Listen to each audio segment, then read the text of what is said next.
kilos when we're going up the scale.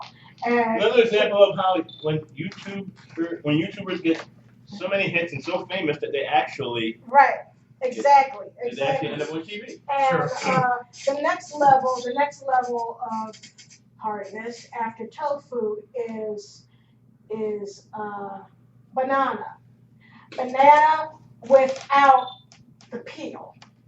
Okay. The third level is banana with the peel. Because it's, I guess, still hard. A little more rigid. Or something like that. Google it to find out the exact size. No, that's the story of my life. Right. I go through this all the time. Yeah. And then the fourth level, of course, is cucumber.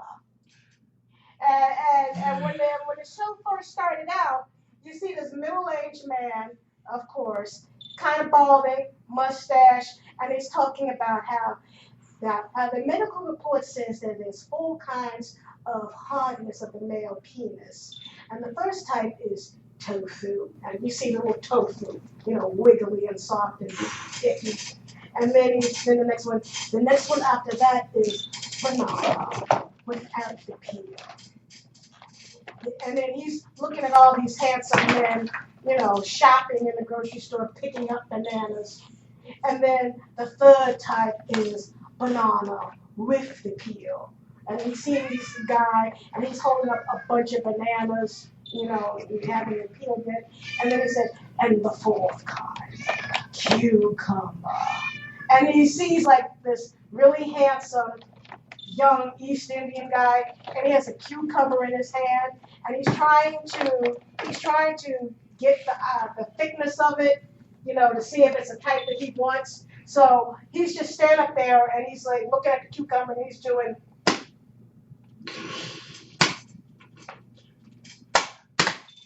Well,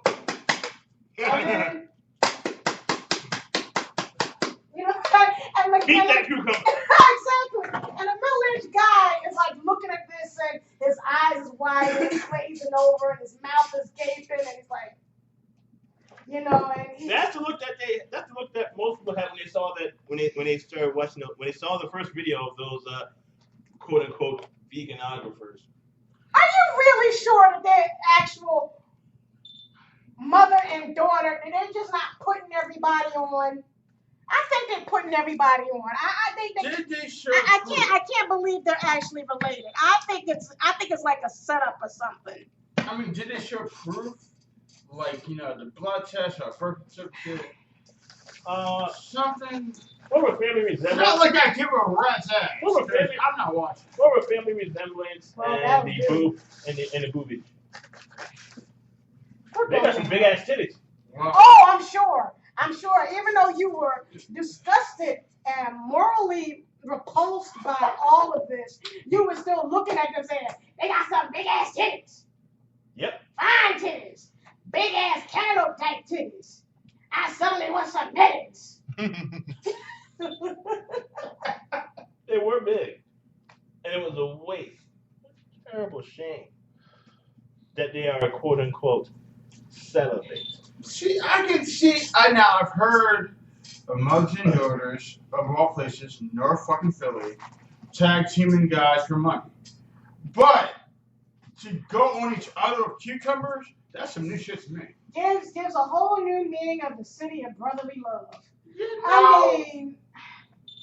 I've seen They were ratchet. It just seemed like they were West Philly hoes. But no, that makes a lot more sense. Sorry, Philly, but y'all know you're wrong. No, you're wrong, Philly. You're wrong. I mean, seriously, I watched their little explanation. I'm sure video. you did. And you went on their website. I was curious. I had to take a look see. I was actually. Once again, I gotta say it. So before the FIB or FBI comes here, I'm also wipe that computer clean. Is that what you're trying to tell me? No, I didn't download anything from them. Thank God. I'm so mad at myself. I don't feel like I'm not one for paying $29 for 2 minutes of a fucking video. That's incredibly stupid. That's just as stupid as me spending $1 every now and then to buy donuts on Tapped Out. If I'm going to spend money on donuts, I'd rather have this kind I can put in my face. That you can actually eat. But what pisses me off is, of course, you got to have, this new tack ball thing and all these players. You can get a horse riding Bart for 100 donuts and old timey Mr. Burns for 200 donuts. That's how they get you. It's the micropayments. Yeah, that's how. Because it's mentality. You're thinking, oh, it's only $1. That's what you're thinking. Well, I can spend $1 on a game to actually like. That's how they get you micropayments. Yeah, I've spent about $20 on this game. See, I'll say this. I actually play. I do love playing Star Wars: The Old Republic. For those of you that don't know, Star Wars: The Old Republic is a MMO where you get to play as either a member of the Republic or a member of the Empire. And they have 4 classes for each. You got the Jedi. You got the Jedi Knight, the Jedi Sentinel. On the Republic side, you have the Jedi Knight, Jedi Sentinel, the Smuggler, and the Republic Soldier. And on the Empire side, you got the Sith Lord, the can't remember what the other Sith one is. I'm sure I remember when it comes back to me. The Bounty Hunter, and you can make your character look like Boba Fett if you pay enough money. Pay enough money. Yeah, these games will get you. And also an Imperial Stormtrooper. These so-called free-to-play games, are they really free-to-play? No. Once they get you hooked, are they really free-to-play? No. That's true. It rips you out. See? Yeah, because then if you want the better stuff that all the other players have, you gotta have a subscription. You gotta pay for a subscription. And if you can't compete on the free level only, you're screwed. You're cannon fodder. You might as well just be there just to get killed. Right. And it's such a shame. And then when I explain this to one of our mutual friends, Everett, that I don't like doing this and I wish I could find another way to get the damn donuts without spending money. Well, just spend the money. I mean, how else are the video game makers are going to make their money? It's EA. Oh, yeah, that explains a lot. But like I say on every one of these episodes that we do, I'm not a gamer, so I don't know this stuff. And I didn't know that this is how EA traps you into getting you into play. I shouldn't say trap. A lot of online games do that. But it's not just EA anymore. A lot of games do that. I mean, EA does hold the franchise for the Old Republic, but also BioWare it's BioWare's project as well. Right. I mean, they have some, like, in fact, there are some DLC parts for the Old Republic that you'd have to pre-order to get. But it just doesn't seem fair. It really doesn't. Especially if it's a game that you enjoy. And it makes me wonder, I look at this and I say to myself, well, gee, if I'm going to go through all this with Simpsons tapped out, I think I should be glad that I'm not a hardcore gamer because I would never have any money.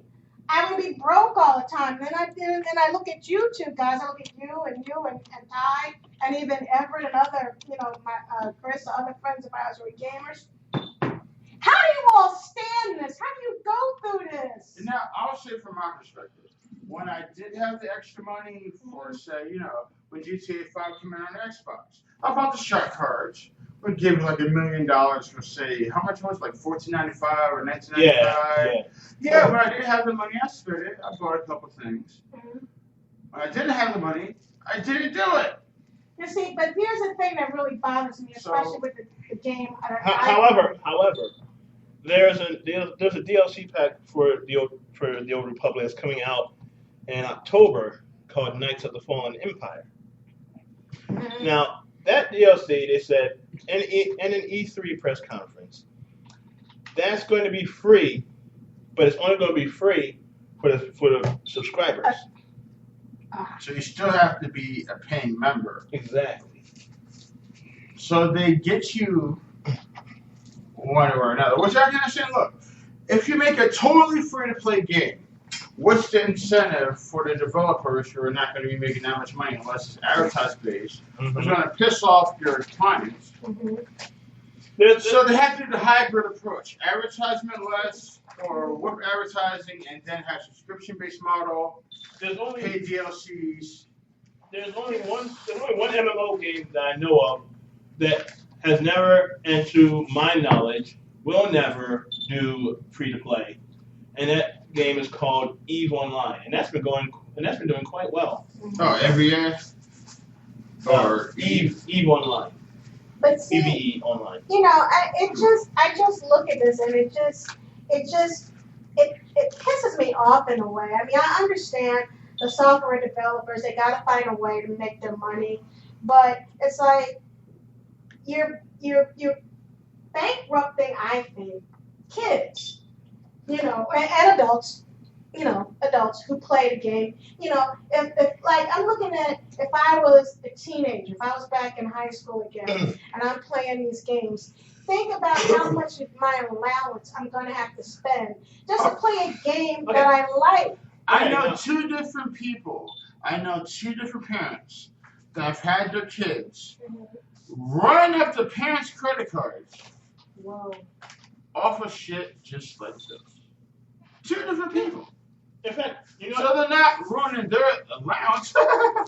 Unless Unless you live in And Beverly not just Hills. the allowance, but they're also messing up their parents' credit card. And that's a whoop ass in itself. That's a whoop ass moment in time. Yes, it is. Salute. No, I mean, you're right. Actually, Right. Ryan and I were talking about this a few days ago. Before we end tonight, I just wanted to tell you. Ryan and I had a conversation about this a few days ago. Between subscription prices. See, the Old Republic for a 1 year subscription. For a 1 year subscription to the Old Republic is like $55. However, if you go into Star Trek Online, their 1 year subscription is like $300. You see, and that's the thing that ticks me off. Again, my Simpsons tapped out. If you spend $100, they'll give you 2,000 donuts, for example. But And the bonus credits. yeah, but think about it. One premium character can cost anywhere between 60 donuts to 150 donuts or 200 donuts if that character also has a building with it, So by the time you buy like maybe 2 or 3 premium characters, your $100 is spent. You gotta buy another 100 to get 200 more. There's no way, because I did the math, and it's at least about close to 20,000 donuts to get just about all of the characters. All of the characters that you can buy with donuts only. Right. And it sucks. It really, really sucks. Now, that either will make you spend the money, or if you really do a grind your ass off to earn the donuts. How? You can grind your butt off, keep playing the game, repeat missions over and over and over and over and over again, so you go crazy with the game just to grind up enough. See, I've never done that before, I don't think. I mean, all I've been doing is just playing. I'm now up to level 51. I'm going to go into level 52. I know as soon as I log on, because I just need a couple more experience points. And I need like 300, well over, close to 400,000 experiance points. Okay, so I've been playing. So you have been grinding. I have. Okay. That's grinding. Okay. You keep playing it over, and a lot of people have a group where you identify the missions that are giving you the most experience points. Yep. And you just keep doing it over and over and over again. It gets repetitive, but you can mix it up with other game modes. Like with GTA Online, that's what we do. We grind and grind and grind. I'm at level 7. Finally reached level 80. But the thing, Right. but so far it goes up. The game goes up to right now. It's up to level 54. Because what they do is when some of the players get up to like 51 or 52, right? And you think it's just about done? They introduce new characters. Like for example, I'm on level 51. They brought back They actually brought back dead characters. They brought back Marvin Monroe, the psychiatrist,